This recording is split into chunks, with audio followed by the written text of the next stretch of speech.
Mummy and Daddy were very, very angry with me that I'd crashed the car again. So, to teach me a lesson, they gave me a wrecked office floor. So I smashed everything in sight, themed the rooms like mint chocolate and raspberry ripple, and then bankrupt myself within an hour. The dream office had a satisfying renovation loop hiding inside of it, cleaning, prepping, painting, organising. That side of the game worked well. It felt calming, structured, rewarding even. But the moment that I tried to treat it like an actual business simulator, the cracks started to show. Very limited financial systems, unlock gating felt artificial, and I hit a debt wall that the game never helped me climb back out from. So the question is simple: is this a relaxing renovation sim or just a broken business sim? Let's review this using the SimShack 7-pillar review system.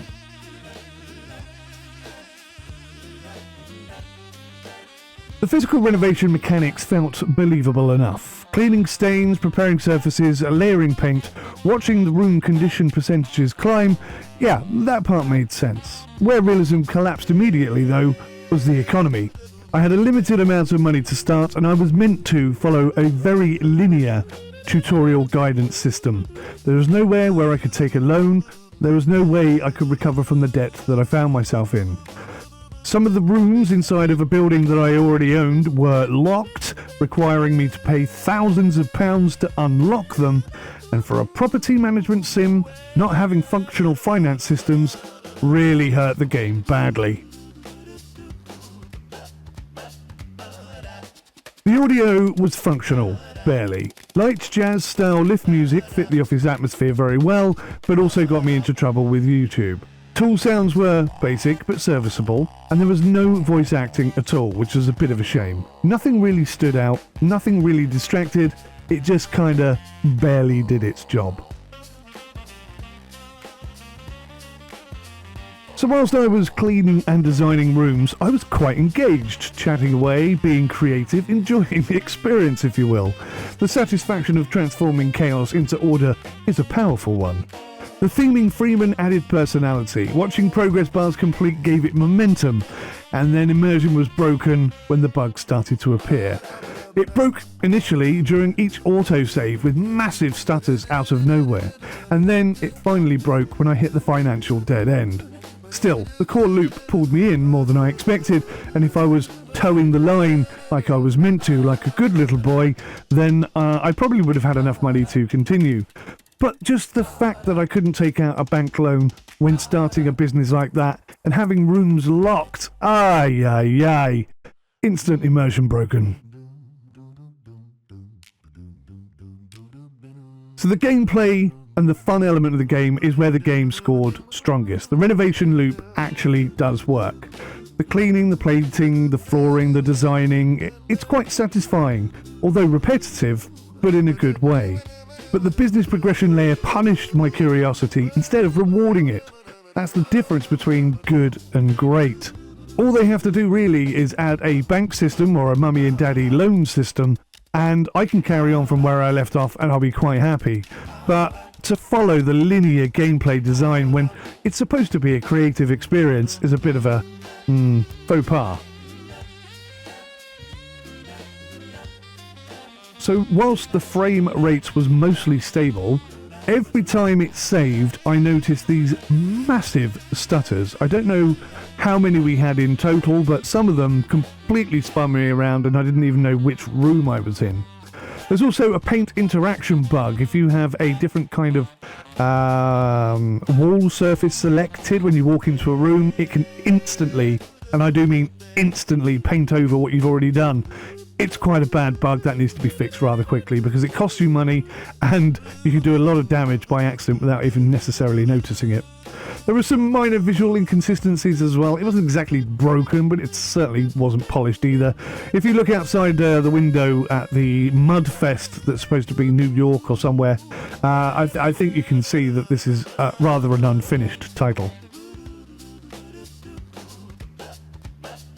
The interior visuals were acceptable for a budget sim, the lighting was decent, the textures were serviceable, but the exterior skyline, as I've mentioned multiple times already, awful. I mean, unfinished is giving it praise that it doesn't deserve. It looked like Willy Wonka's chocolate factory had exploded and everyone had died, and we were the only office that had survived. That's what it looked like to me, anyway.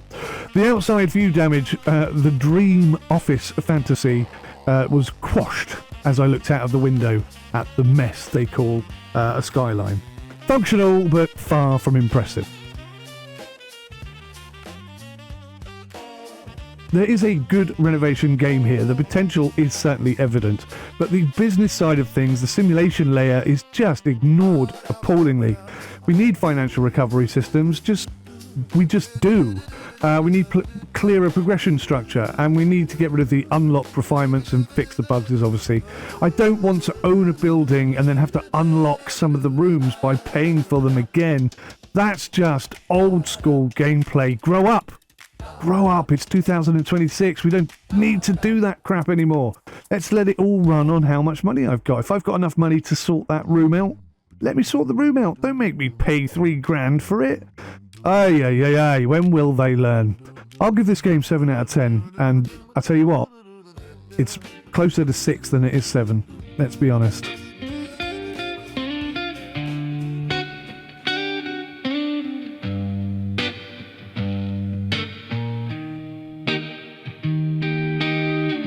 In a world of pixels where dreams collide, Sim UK reviews the honest guide.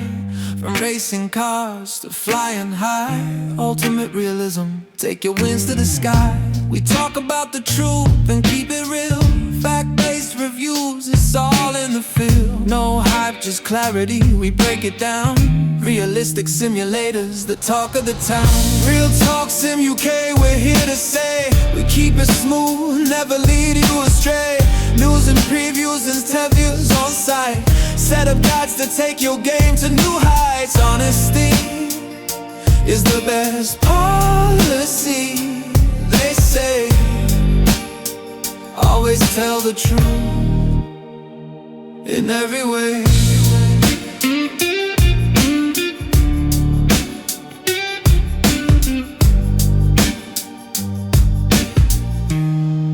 Yeah. From the cockpit view to the racetrack lanes, we dive deep into the code, explore the veins. Ultimate simulations that make you feel alive. Realistic graphics, man, we help you thrive. Each guide is crafted with love and care. No false impressions, just a breath of fresh air. Whether you're a newbie or a seasoned pro, Sim UK reviews is the way to go. Real talk, Sim UK, we're here to say we keep it smooth, never lead you astray. News and previews, tutorials on site.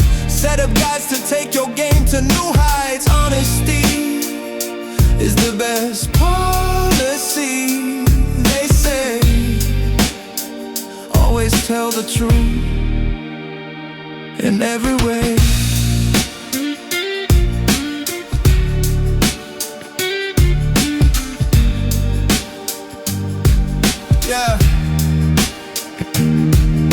Yeah, we're diving in, no shortcuts here. Honest updates, that's what you'll hear. Simulations that sparkle, realism that shines. With every review, you'll know what's divine. From the mechanics to the sound of the game, Sim UK's the name. Remember the fame, we won't steer you wrong. We keep it tight, sharing knowledge in the day and the night.